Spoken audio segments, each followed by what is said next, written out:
Okay नमस्कार, good afternoon, good evening, good morning सभी को। This is Durgesh Kumar Sharma, Hindi educator from study IQ, और हम सभी का हमारे स्टडी IQ के ऑफिशियली यूट्यूब चैनल पर हार्दिक हार्दिक स्वागत है। जैसा कि आप सभी को पता है कि बहुत अच्छी तरीके से यहाँ पर हम एक सीरीज वार शुरू किए हैं। उस सीरीज वार का नाम है आर्ट एंड कल्चर, यानी कि कला एवं संस्कृति, और मिडाइवल की 2 क्लास ऑलरेडी हमने डन कर लिया है।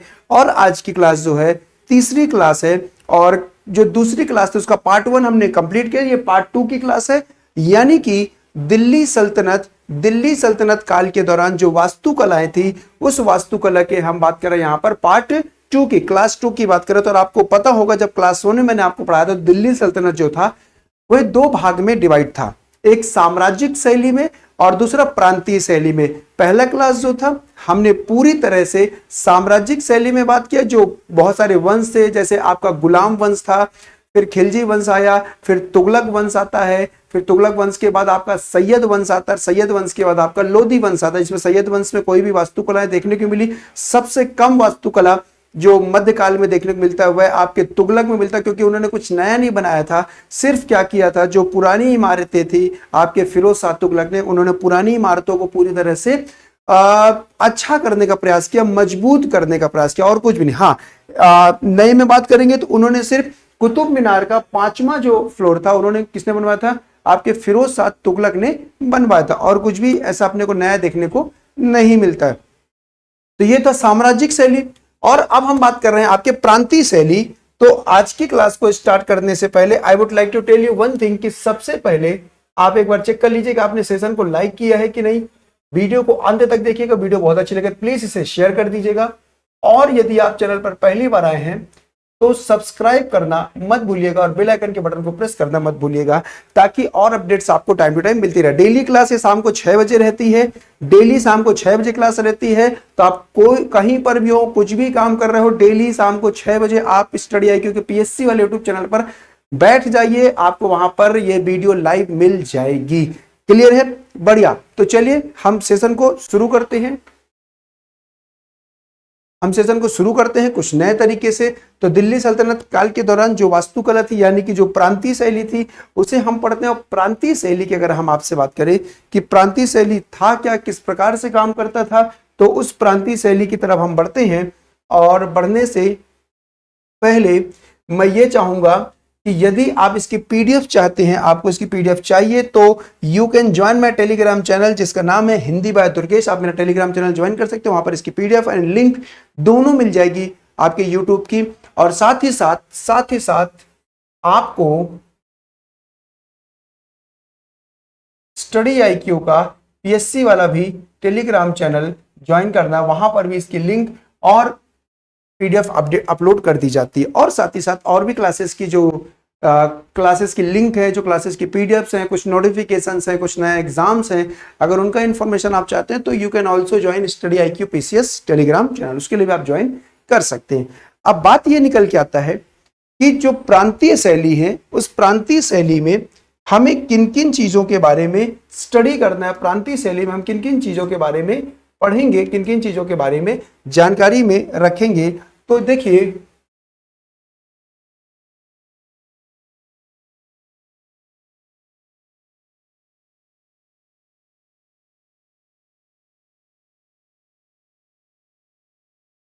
दिल्ली सल्तनत काल के दौरान वास्तुकला, और दिल्ली सल्तनत काल के दौरान जिस वास्तुकला की हम बात कर रहे हैं, उसमें जो हमारा कल की क्लास थी, तो हमने बहुत अच्छे से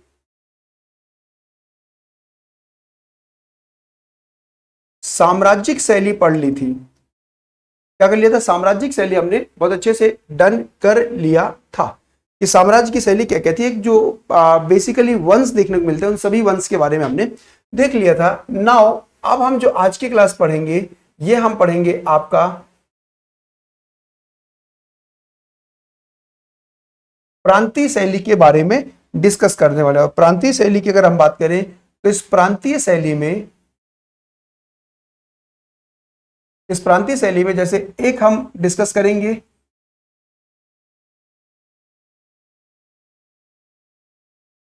बंगाल शैली, डिस्कस करेंगे, एक हम डिस्कस करेंगे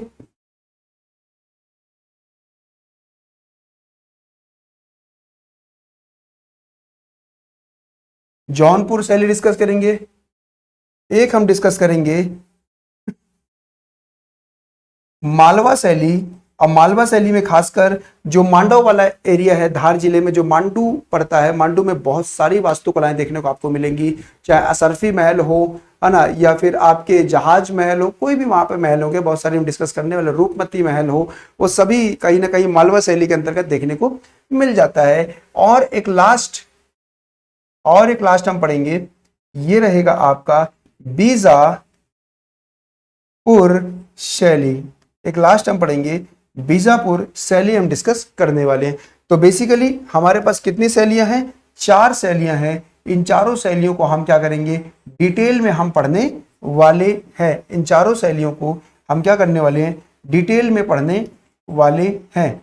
कहीं पे किसी भी प्रकार की समस्या नहीं जाने वाली है। ये सारी चीजें हम पढ़ने वाले हैं, ठीक है। अब बात ये निकल के आता है कि सबसे पहले जो शैली है दैट इज आवर बंगाल शैली। तो आइए उस बंगाल शैली के बारे में हम डिस्कस करते हैं। और बंगाल शैली को स्टार्ट करने से पहले कुछ प्रांतीय शैली है उसके बारे में देख लेते हैं। प्रांत यानी कि जो बड़े बड़े साम्राज्य थे, जैसे बड़ा साम्राज्य उस समय गुलाम वंश चल रहा था, है ना। बड़े साम्राज्य की बात करें तो खिलजी वंश चल रहा था, बड़े साम्राज्य की बात करें तो तुगलक वंश चल रहा था, बड़े साम्राज्य की बात करें तो सैयद वंश था, बड़े साम्राज्य की बात करें तो आपका लोधी वंश था जो दिल्ली सल्तनत पर राज करते। तो दिल्ली सल्तनत के अलावा उनके जो भी सब कॉन्टिनेंट थे, यानी कि कॉन्टिनेंट बोलना गलत हो जाएगा, जो उनके सब प्रांत थे जो उसके अंडर में आया करते थे, जो उनकी सत्ता स्वीकार किए थे, वो भी इसी के अंतर्गत आते थे।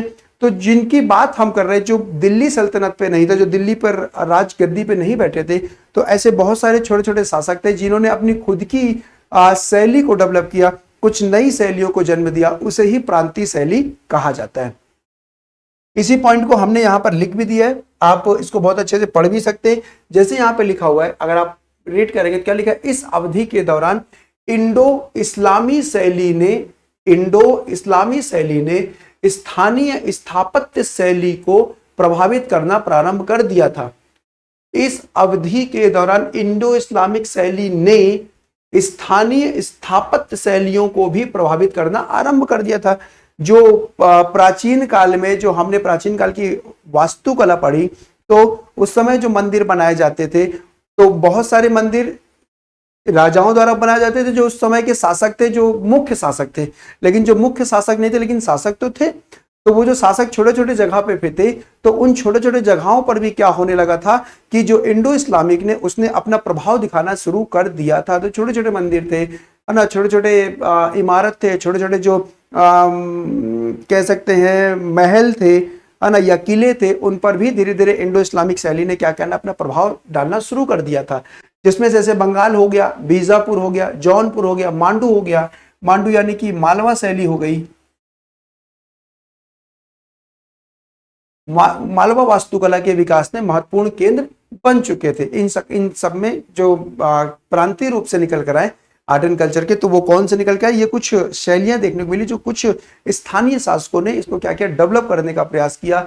और बहुत अच्छा नमूना, बहुत अच्छा कलाकृति आपको हमको यहाँ पर देखने को मिल जाता है। बहुत अच्छी कलाकृति हम देख पाते हैं, जिसमें से सबसे पहले आता है आपका हमारा बंगाल शैली, जिसका समय जो था 1203 से लेके 1573 ईस्वी तक माना जाता है।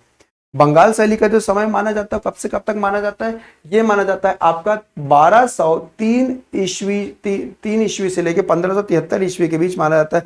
अब अगर ये बात करें हम, तो इसमें खिलजी वंश भी आ जाएगा, तुगलक वंश भी आ जाएगा, सैयद वंश भी आ जाएगा, और इसी में क्या आ जाएगा आपका कुछ हद तक आपका मुगल वास्तुकला भी देखने को मिल जाएगा। क्योंकि हमने बहुत अच्छे समय पढ़ा था, तो इस समय हमको समझ में आता है कि भाई यहाँ से खिलजी वंश भी देखने को मिल जाएगा, आपका तुगलक वंश भी मिल जाएगा, सैयद वंश भी मिल जाएगा, लोधी वंश भी मिल जाएगा, और इवन आपका कौन सा वंश मिल जाएगा, कुछ मुगल वंश भी, उस बड़े बड़े राजा थे, बड़े बड़े साम्राज्य थे ये। उनके साथ ही इस समय बंगाल शैली में भी कुछ चीजें डेवलप हुई। जैसे हमने कहा कि वास्तुकला की बंगाल शैली की विशेषता क्या थी कि भाई ये ईंटों का प्रयोग करते थे, और काले संगमरमर का प्रयोग करते थे। बंगाल शैली में क्या होता था, ईंटों का प्रयोग किया जाता था और काले संगमरमर का प्रयोग किया जाता था। इस अवधि के दौरान बनी जो मस्जिदों में ढलवा बांग्ला छतों का उपयोग जारी रहा, जिसका पहले मंदिरों के लिए उपयोग किया जाता था। मतलब जिसका हम क्या करते थे, पहले मंदिरों को बनाने के लिए उपयोग करते थे। ठीक है, तो अब यहां पर एक पॉइंट आता है कि ये बांग्ला छत क्या होता था। ये बांग्ला छत क्या था, ढलवा बांग्ला छतों का उपयोग जारी रहा। ये जो बांग्ला छत है ये होता क्या था। अब बांग्ला छत समझिए कि ऐसा कहते हैं कि कई मुगलों ने भी, जैसे उसमें से औरंगजेब थे, शाहजहां थे, कई मुगलों ने, कई राजपूतों ने इस बांग्ला छतों का प्रयोग किया अपने इमारतों को बनाने में। बांग्ला छत का मतलब ये था, ऐसा कहते हैं कि इसका अगर हम इतिहास की बात करें तो यह ईख की छत हुआ करती थी। ईख की छत हुआ करती, ईख मतलब तो आप जानते, गन्ने की छत हुआ करती थी। बंगाल में ग्रामीण लोग बरसात से बचने के लिए क्या करते थे, ईख की छत बना लिया करते थे, गन्ने की छत बना लिया करते थे। वही पैटर्न क्या हुआ, आगे चल के बहुत डेवलप हुआ। अब यहां पर देखेंगे जैसे गौर स्थित कदम रसूल जो मंदिर है, पडुआ स्थित अदीना मस्जिद जो है, ये दोनों इसी का नाम है। आपका क्या लिखा है, गौर स्थित कदम रसूल मस्जिद जो बंगाल में है, ये इसका एक नमूना है किसका, बंगाल की शैली का। ये और अच्छे से नहीं दिखेगा, इसको और अच्छे से क्लियर करके मैं बताता हूं कि बांग्ला छत हुआ क्या करता था। बांग्ला छत की बात करेंगे तो यहां पर समझ में आएगा। देखिए कुछ इमेज आपको यहां पर मैं लेकर आया हूं। तो बांग्ला छत की अगर हम बात करें,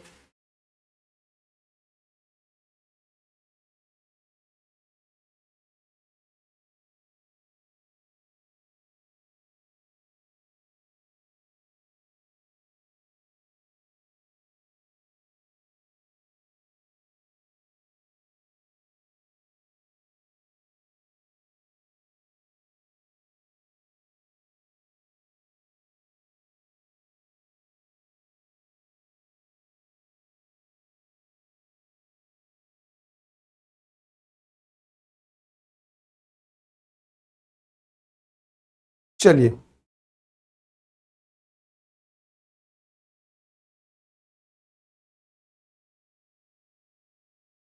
हाँ जी, अब देखिए इनको और अच्छे से मैं एक्सप्लेन कर, जैसे बांग्ला छतों की बात करें तो जैसे आप ये हवा महल देख सकते हैं, इसका ये मोती मस्जिद है ना, ये आपका खास महल है, ये शाहजहां ने अपनी दोनों पुत्रियों के लिए बनवाया था खास महल, है ना। ये शाहजहां द्वारा, जहांगीर द्वारा बनवाया गया था आपका लाल किला के पास, है ना, लाल किला में ही कह सकते हैं आपका मोती मस्जिद। ये तो राजपूत ने बनवाया था। अब समझिएगा इनकी छत देखिए, आप किसी भी इमेज की छत देखिए, अभी जैसे आप इसकी छत देखिए, इसकी इस इमेज की ये ऊपर देख लीजिए आप, यहाँ पे अलग से दिख रहा होगा आपको, सब जगह छत ही छत दिख रहे हैं। तो ये जो छत है ये बनाए कैसे जाते थे, इन छत का निर्माण यूं तो सामान्यतः देखिए, सामान्यतः हम गुंबद का निर्माण करते हैं।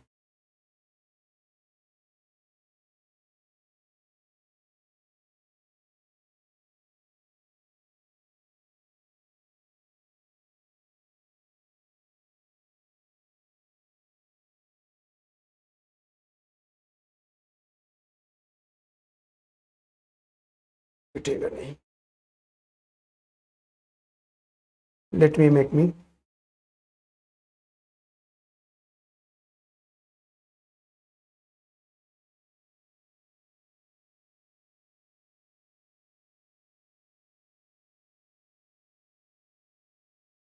ये ऐसे बनाता हूं। ये सामान्यतः देखिए तो गुंबद ऐसे बनाए जाते थे, अर्धकार हुआ करते थे, ऐसे गुंबद बनाए जाते थे, ये प्लेन हुआ करता था। बांग्ला शैली की बात करेंगे तो जो गुंबद हुआ करते थे, गुंबद ध्यान से देखिएगा, गुंबद जो थे वह बनाए तो ऐसे ही जाते थे, लेकिन इनमें दो फेस हुआ करता था। गुंबद में क्या होता है, दो फेस हुआ करता था, यानी कि ये कुछ ऐसे दिखा करते थे, ऐसे और फिर ऐसे। ये गुंबद ऐसे दिखा करते थे, छतरी नुमा दिखा करते थे, दो फेस वाले, दो चला, इसको दो चला कहा जाता था। ये गुंबद ऐसे निकले हुए थे, ये कोने से निकले हुए होते थे, ऐसे निकले हुए थे छत की तरह, ये गुंबद ऐसे हुआ करते थे। अब जरा इसको देखिए, हवा महल को देखिए, इस गुंबद को अगर मैं कलर बदल के आपको दिखाऊं येलो कलर से, देखिए ये वाला, ये हिस्सा, ये हिस्सा, ये हिस्सा, ये दिख रहा गुंबद, ये ऐसा, फिर ये गुंबद बना हुआ ऐसा, ये चला, इसको दो चला कह देते थे। देखिए सभी जगह वैसे ही बने हुए, देखो ये दो चला, देखिए ये गुंबद के अंदर से लकड़ी दिख रही है, ये ऐसे डिजाइन दिख रहा है, ये ऐसे कोने से बने हुए, ये कोने से बने हुए गुंबद ऐसे, यानी कि प्लेन नहीं हुआ करते थे, उसमें अलग अलग जगह हुआ करता था। ये इस प्रकार से बना करते थे, इसमें भी बना हुआ है। आप इन गुंबद को भी ध्यान से देखेंगे, कभी इस इमेज को जाकर देखिएगा इंटरनेट पे, तो आपको बहुत अच्छे से समझ में आएगा कि ये गुंबद ऐसे बने हुए, ये ऐसे एक लाइन है, यहां पर भी एक ऐसे है, यहां पर भी है, यहां पर भी है और ऐसे भी है, और ये तीनों ऐसे जुड़े हुए इस शिखर से जुड़े हुए, तो ये इस प्रकार से बना हुआ है। यहां पर भी देखिए, इस ध्यान से इसको देखिए, ध्यान से देखिए, ये एक लाइन ये आपको दिख रही है, फिर एक लाइन आपको ये दिख रही है, फिर एक लाइन आपको ये दिख रही है, और एक लाइन ये बाहर की ओर निकली हुई है। ठीक है, यहां से भी ऐसे बना हुआ है, ये ऐसे बना हुआ है, ये ऐसे बना हुआ है, मतलब ये प्लेन नहीं है। अगर आप इनकी इमेज को ध्यान से देखेंगे तो उनके छतों में क्या होते थे कि एक गैप हुआ करता था। गैप का मतलब यहाँ पे एक लाइनें हुआ करती थी, एक प्लेन सरफेस नहीं हुआ करता था। तो ये जो गुंबद हम देखते थे, ये तो पूरी तरह से इंडो इस्लामिक था, इंडो इस्लामिक था, इसको बोलने की जरूरत नहीं है। लेकिन इस प्रकार के जो गुंबद देखने को मिलते थे, ये आपके बांग्ला शैली में देखने को मिलता था। किसमें? बांग्ला शैली में देखने को हमें मिलता था। ये डिफरेंस था बेसिक गुंबदों में। तो ये बांग्ला शैली जो हमने आपको पढ़ाया, ये एक्चुअली था बांग्ला छतों का मतलब ये था। क्लियर हो गया सभी को? इसकी छत भी वैसी है, इमेज में आप ध्यान से देखेंगे तो इसकी छत भी वैसे ही आपको क्लियरली नजर आ जाएगी। तो ये जो हमने पढ़ा, ये था आपका बांग्ला शैली देखने को हमको आपको मिल जाता है। पूरी तरह से क्लियर हो गया बांग्ला शैली क्या थी? बिल्कुल क्लियर हो गया। चलिए, बांग्ला शैली के बाद ये आपने देख लीजिएगा, बांग्ला शैली के बाद यहां पर आता है आपका जौनपुर शैली। जौनपुर शैली जिसका समय क्या माना गया, क्योंकि प्रांतीय शैली थी तो एक बार में एक स्थान दूसरे स्थान में एक समय हो सकता है, कॉमन समय यहां पर हम यहां पर देख सकते हैं। तो यहां पर निकल के आता है, इसका जो समय बताया गया, इसका जो टाइम ड्यूरेशन बताया गया, ये टाइम ड्यूरेशन था आपका 1394 1394 से लेके 1479 ईस्वी तक देखने को आपको मिला। अब जौनपुर शैली जो थी वो थी क्या, कहां डेवलप हुई, किस प्रकार से देखने को मिला, तो आइए थोड़ा सा इसको हम पढ़ते हैं, समझने का प्रयास करते हैं, फिर इस पढ़ते हैं कि नया क्या। तो हमने कहा कि सरकी शासकों के संरक्षण में, हमने कहा शर्की शासकों के संरक्षण में जौनपुर कला और सांस्कृतिक गतिविधियों का महान केंद्र बन गया था जौनपुर। ठीक है, क्यों? वास्तुकला की इस शैली को सरकी शैली के रूप में जाने जाता था। इस शैली में भी पठान शैली की भांति मीनारों के प्रयोग से बचा गया। मीनार नहीं बनाए जाते थे, इसमें कोई मीनार नहीं बनाते, मीनारों के प्रयोग से बचा गया था। यहां के भवनों की एक अनूठी विशेषता या प्रार्थना हॉल के केंद्र और बगुल के खंडों में विशाल स्क्रीनों पर चित्रित मोटे और सशक्त अक्षरों का प्रयोग है। अंदर इस दीवालों के अंदर की सशक्त प्रयोग है। जैसे इसका उदाहरण है आपका अटाला मस्जिद जो है जौनपुर का, वो यहां पर बहुत ज्यादा फेमस निकल कर आ जाता है। ठीक है, तो अब यहां पर कुछ और बातें जान लेते हैं। हमने कहा कि यहां पर से लिखा है उदाहरण के लिए अटाला मस्जिद जो जौनपुर में है, ये आप देख रहे हैं, ये अटाला मस्जिद आप देख रहे हैं यहां पर, और ये जो अटाला मस्जिद आप यहां पर देख रहे हैं, इसे आपके इब्राहिम सरकी ने बनवाया था, क्योंकि यहां पर सरकी शासकों का संरक्षण था जौनपुर में, तो इब्राहिम सरकी ने इसका निर्माण करवाया था। अच्छा, अब बात ये निकल के आता है कि क्या सिर्फ अटाला मस्जिद जो है वह सरकी शासकों द्वारा बनवाया गया था? नहीं, जौनपुर शैली की में तीन बड़ी विशेषताएं देखने को मिली। एक तो आपको ये अटाला मस्जिद देखने को मिला। अटाला मस्जिद के बाद अगर आप इमेज नंबर सेकंड देखेंगे जो यहां पर आपको दिख रहा है, ये है, इसे कहा गया लाल दरवाजा। ये जो है इसे लाल दरवाजा मस्जिद के नाम से जाना जाता है, लाल दरवाजा मस्जिद के नाम से जाना जाता है। ये भी सरकी शासकों द्वारा बनवाया गया था। और ये तो बताने की जरूरत नहीं, ये बहुत फेमस प्लेस है, ये बहुत फेमस प्लेस है जिसे बोला जाता है जामा मस्जिद। क्या बोला जाता है? जामा मस्जिद के नाम से जाना जाता है। तो यहां पर ये चीज बहुत फेमस देखने को मिला आपको। ये चीज, दो चीजें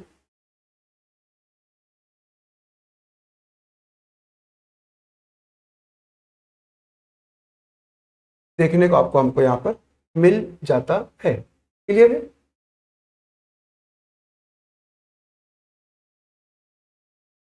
हाँ जी, ये चीज हमको यहां पर देखने को मिलता है। और जौनपुर की कुछ विशेषताओं में यह भी था कि इन सभी मस्जिदों के निर्माण में पत्थर का प्रयोग किया जाता था और इन पर इनके क्या कहते हैं दीवारों पर नक्काशी की जाती थी और जालीदार दीवारें बनाई जाती थी, जो इंडो इस्लामिक की एक विशेषता थी। और साथ ही साथ यहाँ पर क्या कहता था, जो मैंने अभी आपको पढ़ाया कि इन इमारतों की अनूठी विशेषता ये भी थी कि प्रार्थना कक्ष जो हुआ करता था और साथ की दीवारों पर जो प्रार्थना कक्ष था जहाँ पे ये प्रेयर करते थे, प्रार्थना करते थे, और साथ की जो दीवारें थे, पटल जो आसपास थे, उसमें बहुत विशाल आकृतियों की कथात्मक चित्रात्मकता की जाती थी, चित्र बनाए जाते थे। जैसे आप यहाँ पर देखेंगे तो यहाँ पर साहसी क्या होता था, एक बलशाली पात्रों का चित्रण किया जाता था। आप इस मस्जिद में छोटे छोटे यहाँ पर डिजाइन देख सकते थे, इनकी दीवारों पर क्या किया जाते थे, एक बहुत बलशाली पात्रों का चित्रण किया जाता कि ये राजा थे, ये ऐसे थे, ये ऐसे थे, इन्होंने ये किया। तो सिर्फ एक बड़े बड़े चित्र के माध्यम से क्या कहता था, इनको दर्शाया जाता था। तो ये सारी की सारी जो प्रांतीय शैली थी ये जौनपुर में निकलकर आती है और ये भी क्या थी, ये पठान शैली की भांति ही शैली थी। मतलब पठान शैली और जौनपुर शैली ये दोनों एक ही शैली है। और जो सरकी शासक थे उन्होंने जौनपुर पर पूरी तरह से क्या किया था, इस शैली को बनाया था और पूरी तरह से वास्तुकला का आधिपत्य और नई कलाकृति वहां पर उन्होंने उकेरी थी। जैसे से एक अटाला मस्जिद हमने पढ़ लिया, एक हमने लाल दरवाजा पढ़ लिया और एक हमने जामा मस्जिद पढ़ ली दिल्ली में, जो है तीनों चीज यहाँ पर दिल्ली में स्थित है। ये सारी की सारी चीज़ जो जौनपुर में हमने पढ़ी, बंगाल शैली में पढ़ी, बहुत अच्छे से क्लियर हो गया होगा। अब जौनपुर शैली और बंगाल शैली के बाद जो अगली शैली की तरफ हम बढ़ते हैं वो हमारी अगली शैली है आपकी मालवा शैली।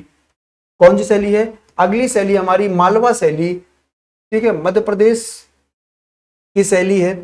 और खासकर इस शैली का जो विकास देखने को मिलता है वो धार मतलब मध्य प्रदेश के मालवा क्षेत्र के धार जिले के मांडू नामक स्थान पर देखने को मिलता है, जहां पर बहुत सारे उदाहरण देखने को मिलते हैं। जैसे आपका रानी रूपमती का मंडप देखने को मिलता है, आपका हिंडोला महल देखने को मिलता है, असरफी महल देखने को मिलता है। एंड नंबर ऑफ इमारतें थी जो वास्तुकला का एक अनूठा उदाहरण प्रस्तुत करता है मालवा शैली में।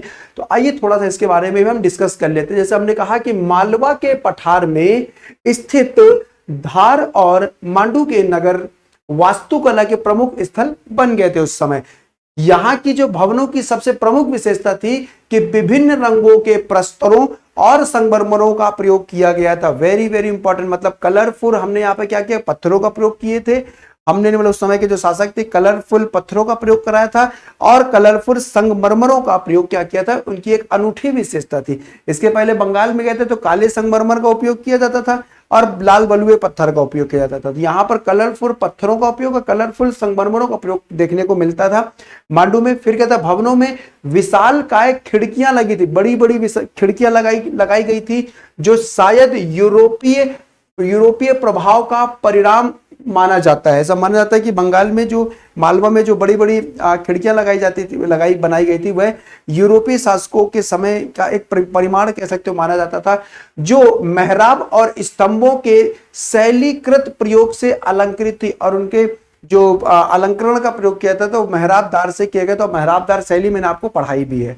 क्लास 1 देख लीजिएगा। तो मेहराबदार शैली की से यहाँ पर क्या प्रयोग किया था। फिर क्या लिखा है, यहां तक कि सीढ़ियों का उपयोग भी निर्माण का सौंदर्य बोध बढ़ाने के लिए किया गया था। मतलब सीढ़ियों को भी बाहर से बनाया गया। आप कभी मांडू घूम के आएगा तो लगभग सीढ़ियों जो है वो बाहर से बनाई गई है महल के, वह भी कहीं ना कहीं क्या है, एक सौंदर्य बोध है, एक कहीं ना कहीं हमारे अद्वितीय का बोध कराता है। और यहाँ पे लिखा है कि वास्तुकला की इस शैली में मीनारों का उपयोग नहीं किया गया था, मतलब मीनारें नहीं बनाई गई थी, किसी प्रकार का मीनारे आपको देखने को वहां पर नहीं मिलता है। अब देखते हैं कुछ उदाहरण देखते हैं। जैसे आप ये देखेंगे, ये इमेज देख सकते हैं, ठीक है। कुछ और बातें करेंगे मालवा शैली, क्योंकि बहुत बड़ी शैली है मालवा शैली जो है, इसमें बहुत बड़ी शैली है। और ये याद रखिएगा, ये लाइन याद रखिएगा कि मीनारों का उपयोग नहीं किया गया था। तो पूछ लेगा कभी कि किस वास्तुकला मध्यकाल की किस वास्तुकला में मीनारों का प्रयोग नहीं देखने को मिलता है, तो वह मालवा शैली थी जहां पर मीनारों का प्रयोग देखने को नहीं मिलता है, ठीक है। अब आते हैं यहाँ पर इसकी कुछ विशेषताओं की तरफ चलते हैं। मालवा शैली की कुछ अन्य विशेषताएं, कुछ अलग अलग विशेषताएं। आप इमेज देख लीजिए, इमेज बहुत प्यारा सा लगाया गया है। अब आता है कि मालवा वास्तुकला की, जहां पर लिखा है कि वास्तुकला की पठान शैली के रूप में भी ज्ञात मालवा शैली। देखिए यहां पर इस शैली को ध्यान से सुनिएगा, यहां पर इस शैली को मेरे प्यारे दोस्तों पठान शैली के नाम से भी जाना जाता है, ठीक है। इस शैली को याद रखिएगा, मालवा शैली को पठान शैली के नाम से भी जाना जाता है। निम्नलिखित विशेषताओं के चलते इस अवधि के पर्यावरण अनुकूलन के सर्वश्रेष्ठ नमूनों में से एक है। पर्यावरण के अनुकूल होके इस महल का निर्माण कराया गया था। तो थोड़ा सा ये भी आपके लिए एक अट्रैक्शन ऑफ पॉइंट देखने को मिल जाता है। जैसे आप ये इमेज देखेंगे तो ये रानी रूपमती का महल है, रानी रूपमती महल कह सकते हैं, रानी रूपमती महल या मांडव कह सकते हैं, ठीक है। हाँ जी, रानी रूपमती महल या मांडव आप कह सकते हैं। अच्छा, साथ ही साथ यहां पर देखेंगे तो यहां पर कुछ विशेषताओं में से जैसे एक विशेषता आपकी यहां पर देखने को मिलती है कि सबसे पहला आता है कि विशालकाय खिड़कियों का उपयोग भवनों और कक्षों को भली भांति हवादार बनाता था। एक ये बात, मतलब वेंटिलेशन प्रॉपर बनाया गया था। दूसरा ये था कि मंडप थोड़े धनुषकार होते थे, यह विशेषता उन्हें हवादार बनाती थी। मतलब जो मंडप बनाए गए थे ये एकदम धनुषकार, मतलब ऐसे कर्व में बनाया गया। आप वहां के महल को घूम के आएंगे तो महल स्ट्रेट नहीं, बहुत सारे महल ऐसे कर्वदार बनाए गए। जैसे ये रानी रूपमती का महल देखिए, ऐसे पूरा कर्वदार बनाया गया, ऐसे घूमा हुआ है महल। ऐसे महल पूरा ऊपर से अगर ड्रोन से देखा तो महल घूमे हुए बनाए गए, जिससे हवाओं का क्या होता था, हवाएं बखूबी खिड़कियों के माध्यम से अंदर आया करती थी, ठीक है। तो ये क्या था कि मंडप थोड़े धनुषाकार होते थे, यह विशेषता उन्हें हवादार बनाती थी, और गर्मियों के दौरान भी ये भवन ठंडे बने रहते थे, सबसे इंपॉर्टेंट बात थी। फिर ये लिखा है आपका कि परिसर में जल भंडारण हेतु आपके बावली के रूप में ज्ञात कृत्रिम जलाशयों का निर्माण करवाया जाता था। यहाँ पर जलाशय भी बनाए गए, आप कभी देखिएगा जब मांडव घूम जाएंगे तो मांडव के पीछे एक जलाशय मिलेगा आपको, बहुत बड़ा जलाशय मिलेगा आपको वहां पे देखने के लिए। तो वहां पर जलाशय का प्रयोग, जिसको आपका बावली कहा जाता था, बनाया गया। फिर यहाँ पे देखेंगे निर्माण हेतु स्थानीय स्तर पर उपलब्ध सामग्री का उपयोग किया जाता था। जो वहां की स्थानीय सामग्री थी, जो भी रहे होंगे, जो चूना पत्थर कह सकते हैं, है ना, या बलुआ पत्थर कह सकते हैं, या सीमेंट तो नहीं यूज होता था उसमें लाइम और सैंड का यूज किया जाता होगा, है ना। आई थॉट कि हाँ वो सही भी था, लाइम का यूज किया जाता था और सैंड का यूज किया जाता था जोड़ने के लिए, और पत्थरों का प्रयोग किया जाता था। फिर यहाँ पे देखने को मिलेंगे कि तुगलकों द्वारा प्रचलित, जो तुगलक में मैंने आपको पढ़ाया था, तुगलकों द्वारा प्रचलित जो बैटर प्रणाली का उपयोग करके भवनों को मजबूत बनाया जाता था। जो तुगलक करते थे बैटर का यूज करते थे, और भवनों क्या करते थे, मजबूत। तो बैटर का मतलब था कि उसमें लाइम में और सैंड में वो गोंद मिलाया करते थे। गोंद मीन्स क्या बोल सकते हैं, कृत्रिम गोंद, पेड़ों से निकाले जाते थे गोंद, उसको मिला के क्या कहते थे, मजबूत बन जाता था बैटर को। तो ये जो थी मालवा शैली की कुछ वास्तुकला में से कुछ विशेषताएं यहाँ पर देखने को हमको मिल जाती है, जो बहुत इंपॉर्टेंट और बहुत ज्यादा फेमस निकल कर आ जाती है। क्लियर है सभी? बढ़िया। अच्छा, ये जो देखेंगे आप, ये जो है ये एक्चुअली हिंडोला महल है, ये हिंडोला महल है ना, हिंडोला महल है ये।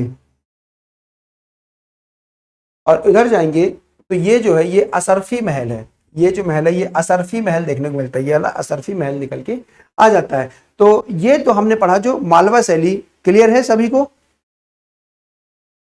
अब देखिए यहां पर जो इन महलों को सजाने के लिए, हमने मालवा शैली कंप्लीट किया, अब मैंने कहा सजाने के लिए ये क्या करते थे, मेहराबदार शैली का प्रयोग करते थे। अब इस तकनीक को पिएट्रा ड्यूरा तकनीक कहा जाता था। क्या कहा जाता था? पिएट्रा ड्यूरा तकनीक कहा जाता था।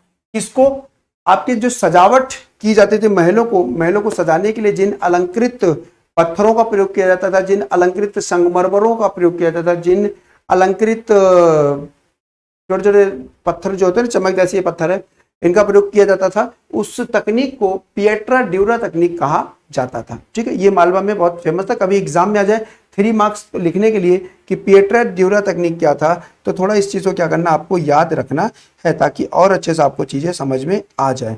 ठीक है, चलिए अगली शैली की तरफ बढ़ते। नेक्स्ट शैली आपके स्क्रीन पर आ जाता है, यहां पर ये है आपकी, इस शैली का नाम है बीजापुर शैली। इस शैली को हम क्या कह देते हैं? बीजापुर शैली कह देते हैं। अब बीजापुर शैली क्या था? तो बीजापुर शैली इसे ही, बीजापुर शैली को ही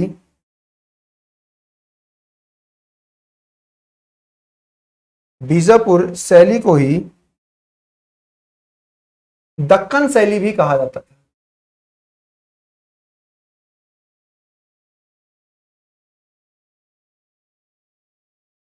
बीजापुर शैली को ही दक्कन शैली भी कहा जाता है। ठीक है, आइए क्या क्या विशेषताएं इसमें देखते हैं हम, क्या क्या विशेषताएं देखने को मिलती है बीजापुर शैली में।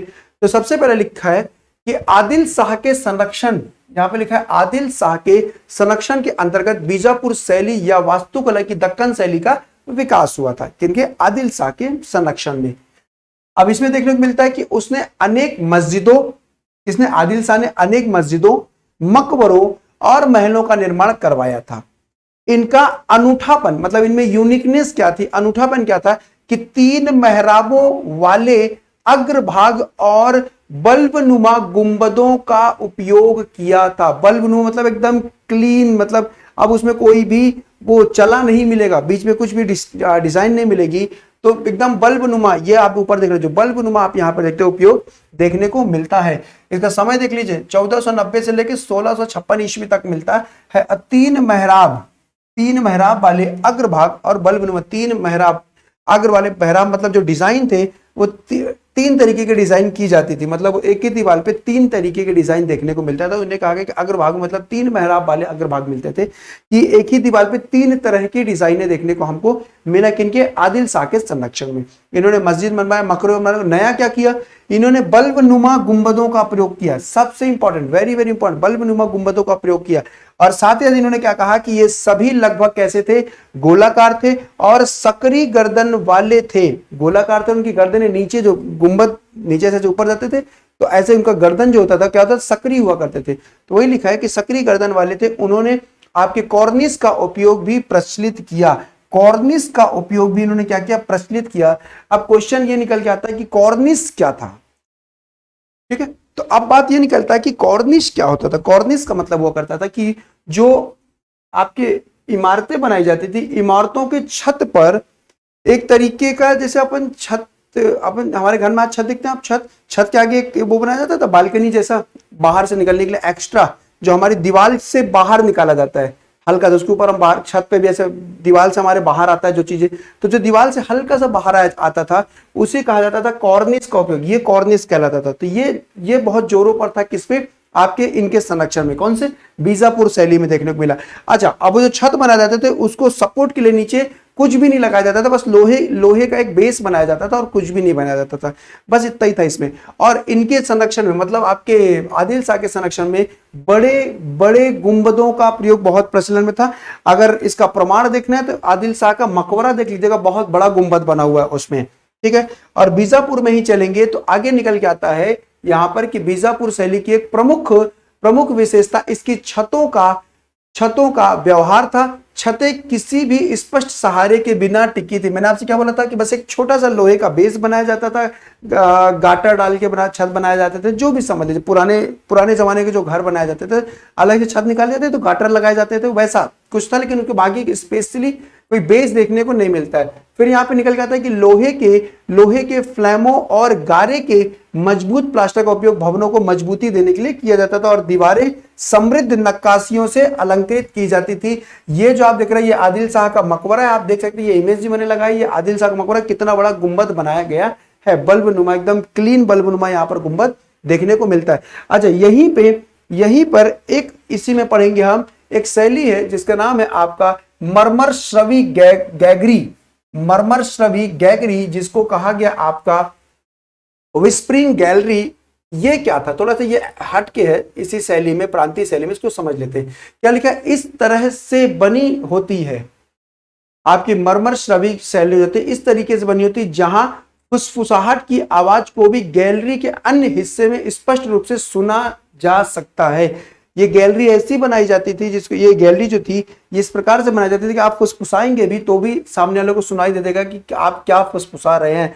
इसका उदाहरण है जैसे गोल गुंबज है बीजापुर में, इसका उदाहरण है आपका विक्टोरिया मेमोरियल जो कोलकाता में है, इसका उदाहरण है जो गोल घर अन्न भंडार पटना में, ये गोल घर का उदाहरण आप ये देख सकते हैं, है ना। विक्टोरिया महल आप ये देख सकते हैं और गोल गुंबज ये देख सकते हैं जो आपके आदिल शाह का मकबरा यहाँ पर देखने को मिलता है। तो ये सारी की सारी जो शैलियां हैं आप बहुत अच्छे से देख पाते हैं, समझ पाते हैं। अच्छा, इन सभी के अलावा एक शैली शैली और है जिनको हम डिस्कस करेंगे, वो है आपकी हमारी यहां पर गुजरात शैली, उसके बारे में भी देखते हैं।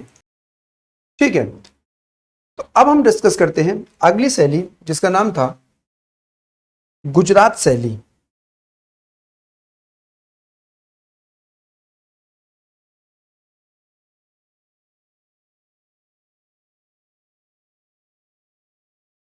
गुजरात शैली, ऐसा कहा जाता है कि जो गुजरात की शैली थी, जो गुजरात की शैली देखने को मिलती है, ये ज्यादातर जो शैली, इसकी विशेषताएं क्या थी इस गुजरात की शैली में, तो ऐसा कहा जाता है कि इस शैली के प्रमुख तत्व को क्या किया गया था, क्षेत्रीय मंदिर परंपराओं से ग्रहण किया गया था।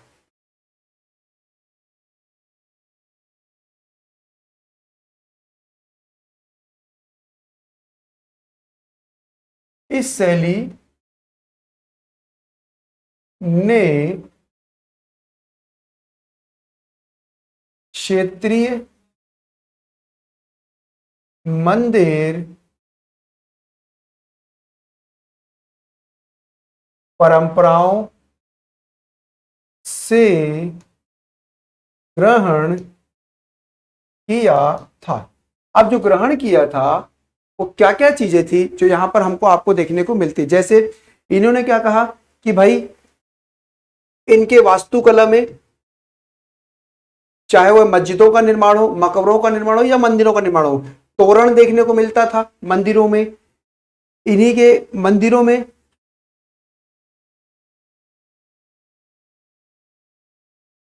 चौखट युक्त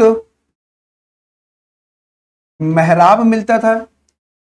इन्हीं के मंदिरों में घंटी